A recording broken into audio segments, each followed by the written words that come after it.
Si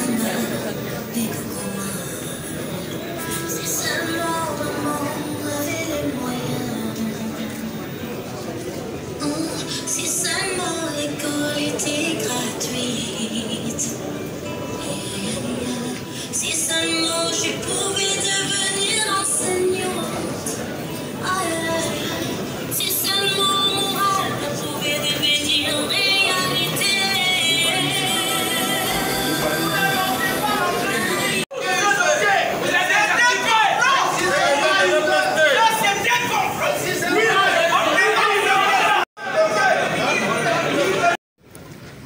Ministre de la fonction publique.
Veuillez vous mettre s'il vous plaît.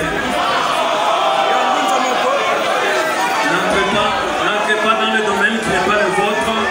Laissez le protocole faire son travail, s'il vous plaît.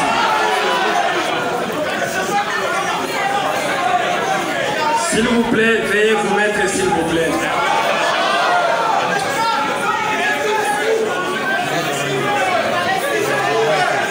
Du cabinet de son Excellence, Monsieur le Président de la République, chef de l'État. Mesdames et Messieurs les membres du cabinet de son Excellence, Monsieur le Premier ministre, chef du gouvernement. Mesdames et Messieurs les directeurs chefs des services centraux du ministère de l'Enseignement primaire, secondaire et technique. Chers camarades responsables des organisations syndicales ayant choisi l'enseignement primaire, secondaire et technique comme rayon d'activité syndicale. Distingués invités, à vos titres et qualités respectives, aussi longue que soit la nuit, les jours finissent toujours par apparaître. Les dieux de la République démocratique du Congo, du ministère de l'enseignement primaire, secondaire et technique et de l'enseignant congolais et au contrôle de tous les mots qui ont terni l'image de notre système éducatif. C'est par cette pensée que l'enseignant congolais, par les truchements de notre modeste personne, prend la parole à l'occasion de la cérémonie marquant le lancement des travaux de la commission paritaire gouvernement de la République, ban syndical de l'EPST, dans ces beaux cadres de la salle Vianova de la commune de Gombe. En effet, comme vous le savez tous, c'est depuis le mois de novembre 2020 que les assises de la commission paritaire de Bibois-D, consacrées à l'évaluation du protocole d'accord de Bibois, signé le 18 décembre 2019, s'était arrêtée dans un climat de précipitation sans que l'addendum relatif ne soit signé par les deux parties. Malgré l'insistance du banc syndical de l'EPST, dont la bonne foi ne pouvait être prise pour signe de naïveté ou de faiblesse. Comme rien ne pouvait arrêter l'évolution normale du temps, 10 mois après, les deux parties se retrouvent ce jour du 27 septembre 2021 pour parachever l'œuvre laissée en chantier par la volonté du gouvernement de la République.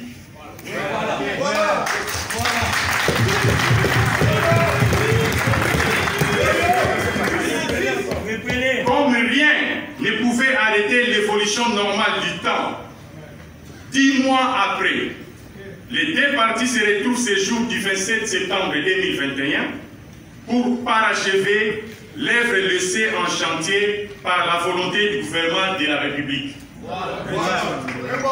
Par ailleurs, il convient aussi de noter qu'au moment où nous nous attendions à la convocation de ces assises dont le point de chute sera certainement la signature de l'addendum du protocole d'accord de BIPOP, Son Excellence, Monsieur le ministre de l'Enseignement primaire, secondaire et technique, agissant bien entendu au nom du gouvernement central dont il est membre, a déjà marqué positivement les sous-secteurs de l'enseignement primaire, secondaire et technique avec certaines réalisations dont l'importance n'est plus à démontrer, notamment les réajustements des frais de fonctionnement alloués aux écoles primaires à la hauteur de 20,25% s'ils sont disponibles à l'EPST.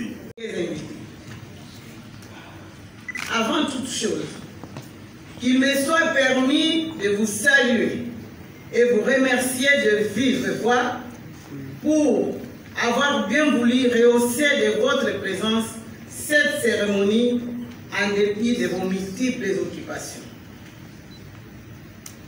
Comme vous le savez, votre présence en ces lieux s'inscrit dans le cadre de l'ouverture officielle des travaux de la commission paritaire gouvernement, banque syndicale des enseignants du ministère de l'enseignement primaire, secondaire et technique. Ces assises se tiennent à un moment crucial où parents, élèves et enseignants affûtent leurs armes pour permettre à ce que la rentrée scolaire 2021-2022 soit effective et apaisée. Excellences, Messieurs le vice-premier ministre, Mesdames et Messieurs les Excellences les ministres, Mesdames et Messieurs les secrétaires généraux, camarades et syndicalistes, distingués invités, la préoccupation qui est la nôtre dans ces travaux est d'accompagner son Excellence M.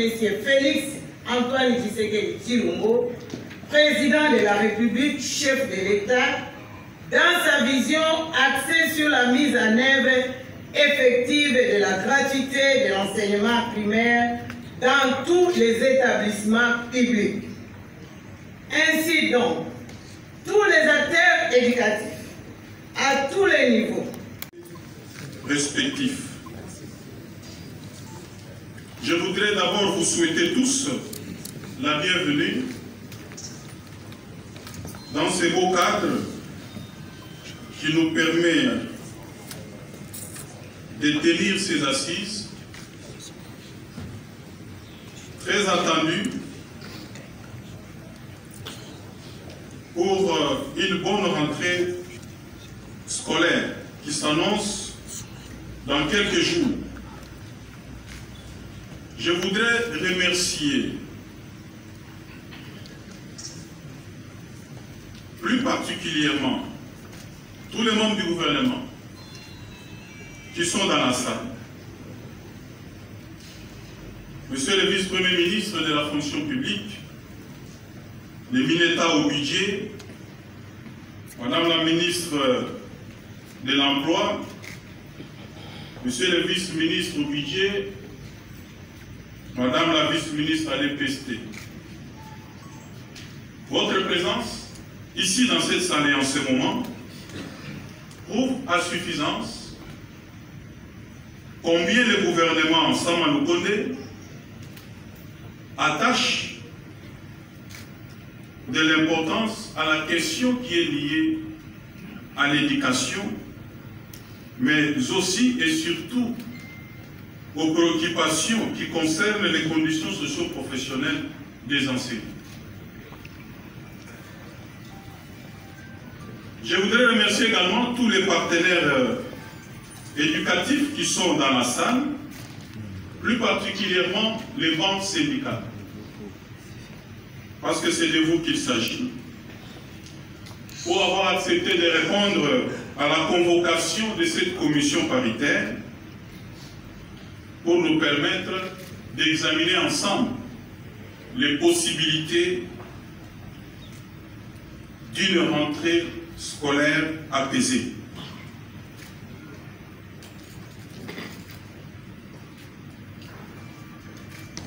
Madame la secrétaire générale à l'EPST l'a relevé tout à l'heure, de ses portes le 8 septembre passé dans les conditions que vous connaissez. Parce qu'avec la situation particulière de la Covid-19, qui a eu un impact sérieux sur les calendriers scolaires, et même les conditions de formation et d'apprentissage, vous avez tenu bon de piloter cette année avec tout ce qu'il y a eu comme difficulté pour atterrir en douceur. Je voudrais profiter de l'occasion pour vous adresser mes sincères félicitations et tous mes remerciements pour les efforts que vous ne cessez de fournir malgré les conditions difficiles pour la formation des plus jeunes. J'admire ici votre bravoure. Mais en même temps, au moment où nous tenons ces assises, quelques jours nous séparent de la rentrée scolaire 2021 et 2022. Et comme il est de coutume, nous ne pouvons pas retourner à l'école sans passer par une évaluation sérieuse des conditions dans lesquelles l'année scolaire qui a connu sa fin a été conduite. Nous l'avons fait avec la réunion de l'inspection générale pour l'évaluation de ces activités. Nous l'avons également fait il n'y a pas longtemps au cours de la promo scolaire rebaptisée revue annuelle de performance pour voir ce qui a marché, ce qui n'a pas marché et pourquoi, en fait d'envisager des perspectives nouvelles pour une année et une rentrée réussie. Nous ne pouvons pas non plus évoluer vers l'ouverture des portes de nos écoles le 4 octobre si on ne pouvait pas se retrouver ensemble pour essayer d'évaluer en tant que partenaire dans quelles conditions cette rentrée peut être lancée. Vous êtes des partenaires éducatifs. Je le dis toujours, le partenariat à l'EPST n'est pas une faveur. C'est une obligation légale. Et nous retrouvons ici dans cette salle n'est pas également une faveur. Nous répondons tous à une exigence légale. Nous sommes partenaires et non adversaires. La différence, c'est que dans les partenariats, nous sommes appelés à maintenir les dialogues permanents, à échanger et à marcher ensemble. Et vous le savez, les méthodes à l'EPST ont changé. Depuis l'installation du gouvernement Samuel Konde, nous faisons jouer pleinement et entièrement ces partenariats. Rien n'est conçu, rien n'est mené sans vous avoir associé. Ce qui fait que aujourd'hui nous allons passer à l'évaluation. Si elle est bonne, nous nous féliciterons tous. Mais si les choses n'ont pas marché, vous aurez également une part de responsabilité. Dans tous les cas, vous allez vous rendre compte, que vous l'avez dit ici dans votre petit mot, que je salue et remercie d'ailleurs, que beaucoup d'efforts ont été fournis.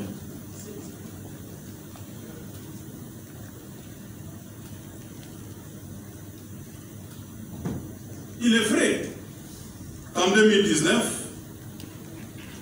un accord a été signé à Bibois, contenant un certain nombre de revendications que vous résumez en cahier de charges. Depuis que notre gouvernement a été installé, dans le cadre des états des lieux, nous avons échangé ensemble, nous avons discuté, nous avons recensé et listé tout ce qui restait en termes de revendications du côté du banc syndical. Le ministre d'État, ministre du Budget,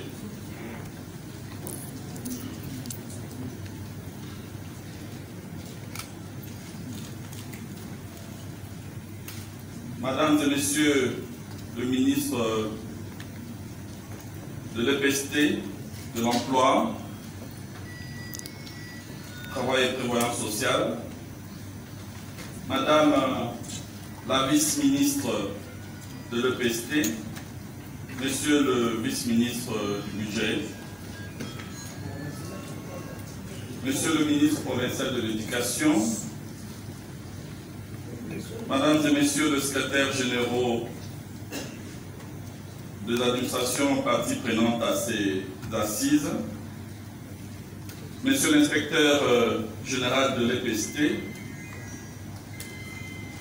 Monsieur le porte-parole de l'intersyndicale des syndicats de l'EPST, Messieurs le syndicaliste, les chefs enseignants de l'EPST, distingués invités, Mesdames et Messieurs, je suis très honoré de me tenir ici ce matin devant vous, au nom de Son Excellence, Monsieur le Premier ministre, chef du gouvernement, à qui je rends hommage pour sa détermination à traduire en actes de gouvernance et de sursaut et de salut populaire le point fort de la vision de Son Excellence, Monsieur Félix Antoine Tshisekedi Tshilombo, président de la République, chef de l'État en toute matière, particulièrement en matière de l'éducation nationale. Pour le magistrat suprême de notre pays, dois-je y revenir, l'enseignement de base, entendez l'enseignement primaire et secondaire, n'est plus qu'une simple priorité. Elle est devenue une urgence nationale, soulignée avec les mots qui conviennent dans le programme d'action du gouvernement 2021-2023, approuvé avec majorité et une majorité confortable à l'Assemblée nationale. Mesdames et Messieurs, comme partout dans toutes les nations civilisées, l'enseignement primaire est à la fois un droit et une obligation. C'est ce que j'ai noté comme toile de fond des mots d'accueil et des circonstances, respectivement prononcés ici par Madame la secrétaire générale Haï de l'EPST, ainsi que par le ministre de l'EPST lui-même, en charge du secteur. À la suite de ces constats, j'ai tenu, tout en vous disant le mot de ma salutation cordiale à tous et à chacun, de vous exprimer toute ma satisfaction quand il me revient de faire savoir combien la vision susmentionnée est de mieux en mieux partagée par tous ceux qui, en République démocratique du Congo, exercent une parcelle du pouvoir d'État, moi-même y compris, à plus forte raison. Nous devons donc agir tous ensemble pour non seulement essayer de redynamiser ces grands secteurs de l'enseignement, mais également pour entreprendre à œuvrer main dans la main avec l'ambition légitime et non impossible de voir nos enfants, ainsi que ceux qui ont la charge de leur transmettre les savoirs. Entendez les enseignants, les maîtres ou instituteurs, être placés dans des conditions acceptables et dignes. Dans son axe 50, le programme du gouvernement de la République que dirige le Premier ministre Salman Condé accorde à l'enseignement, de manière générale, une place de choix. Par là, le gouvernement a mis en évidence sa grande détermination à affermir pour toujours la gratuité de l'enseignement de base, dès à présent et pour les générations à venir. Aujourd'hui est peut-être l'occasion de saluer à ce sujet l'accompagnement des partenaires qui interviennent dans le processus de la matérialisation de cette vision. La gratuité scolaire ou l'éducation gratuite, dit le lexique, s'entend d'une politique menée par un État afin d'assurer l'accès à l'éducation sans frais. Et cette mesure peut s'appliquer à différents niveaux scolaires ou être intégrale. Notez qu'avant 2019, la République démocratique du Congo restait l'un des rares pays au monde où l'enseignement primaire public n'était pas gratuit.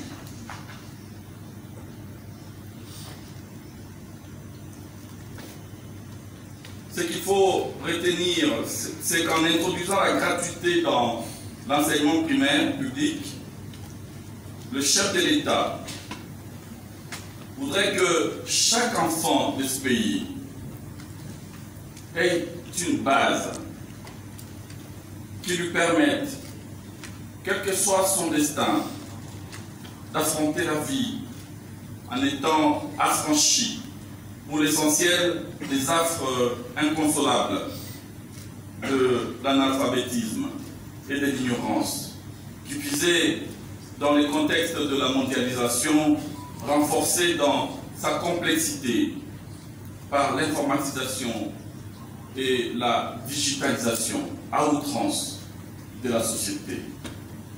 Évidemment, comme je l'ai insinué précédemment, le processus de la gratuité scolaire, déjà délicat dans sa définition, ne peut être mené à bon port sans qu'on s'engage avec détermination à surmonter les contraintes qui lui sont, je dirais, congénitales.